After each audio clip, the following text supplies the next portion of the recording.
All right, massive breaking news on this Friday evening from the world of combat sports. I have confirmed via Mr. Turki Al-Sheikh that it is a done deal.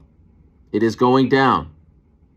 Francis Ngannou, Le Predateur, the former UFC heavyweight champion, is returning to Riyadh, Saudi Arabia. Of course, just a few months removed from his incredible performance against Tyson Fury after an unbelievable year where he leaves the UFC, he signs with PFL, and then he gets the big Tyson fight and shocks everyone.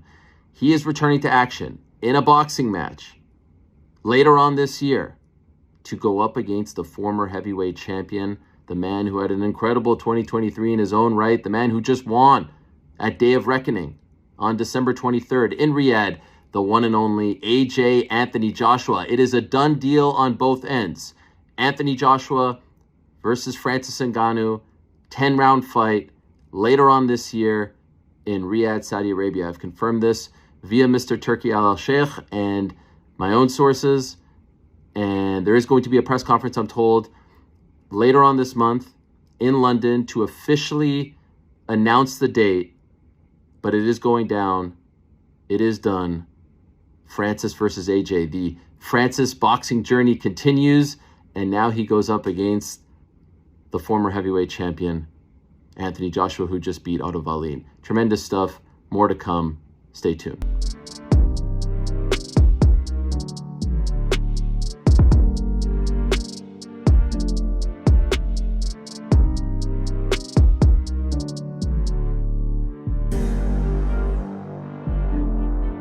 Radio Raheem with Anthony Joshua. The first thing you said when you won this fight was, I'm back. Actually, you won your last fight. Wait. Let's talk about the question that you asked me about Wilder. Let's talk about it. Yeah, so you said, who would I rather fight? Or what would I rather fight for, the title or Deontay Wilder? Correct. And I said I'd rather fight for the title because in boxing it's the most recognized achievement.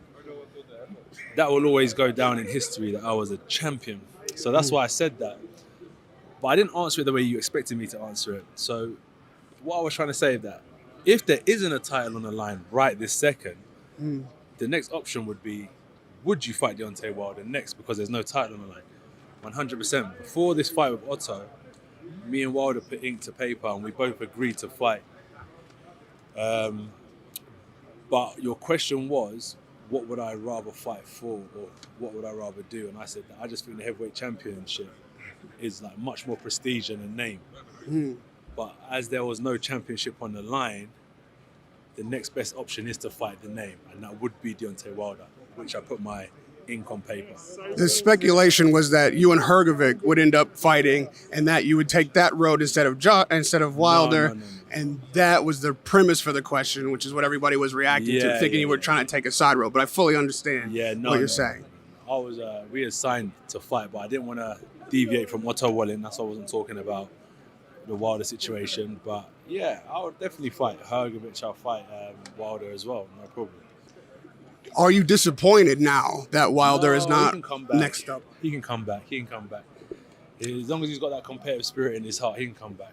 You've gone through a lot since having faced defeat. Now Wilder is going to be answering the same kind of questions that they were asking you, dealing with the same kind of issues. What's your message to him? I have no message to him. He has a lot to say. And he'll figure it out himself. He's got a good team around him. He'll figure it out himself. And lastly, you've been up this road collecting world championships before. Now you're back at the beginning, doing it again. You've learned so much since the first time. How will you do it differently this time? Older, I'm wiser, I'm stronger, and I'll just be more consistent, really. But yeah, I've always been dedicated to the game.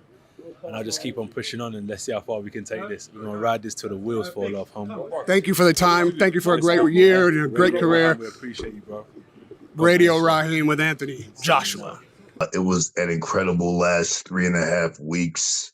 We're not surprised about the fight. I told people, I even had interviews with you guys previously before the fight, and I told you what was going to transpire. I told you that Francis would be able to do 30 minutes, 10 rounds if needed be. and he would be able to defeat Tyson Fury. And I felt like we accomplished that task with the exception of two people, those two judges that didn't think we did so. Um, I'm feeling good. I feel accomplished, but it's a slight bittersweet feeling of accomplishment. But again, I'm still in awe of what I experienced in Riyadh, Saudi Arabia, guys. It was one of the most incredible places ever.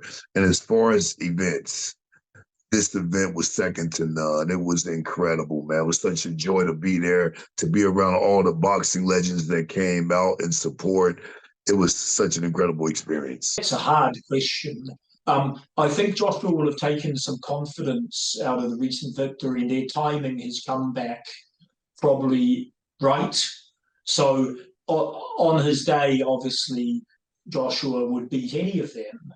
So if Joshua shows up in that positive frame of mind and is aggressive and things go his way, I back Joshua to beat any of the three opponents. That being said, you saw what Zhang did to Joyce. You know, if Zhang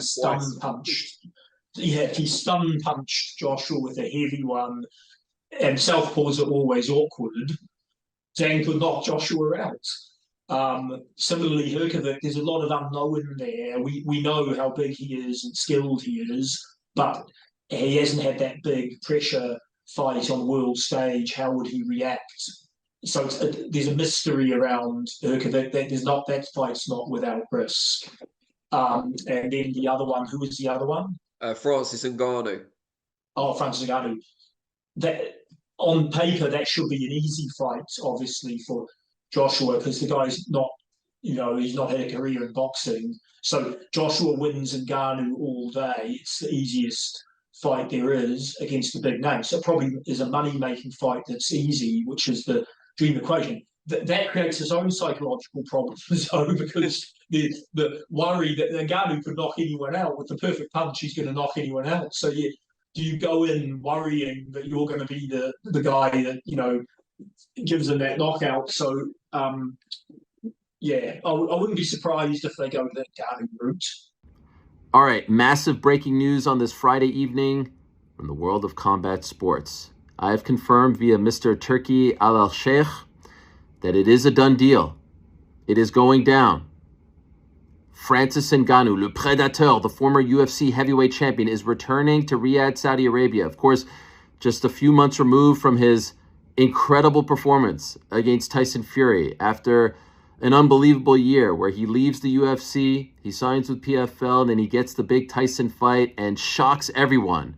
He is returning to action in a boxing match later on this year to go up against the former heavyweight champion, the man who had an incredible 2023 in his own right, the man who just won at Day of Reckoning on December 23rd in Riyadh, the one and only AJ Anthony Joshua. It is a done deal on both ends.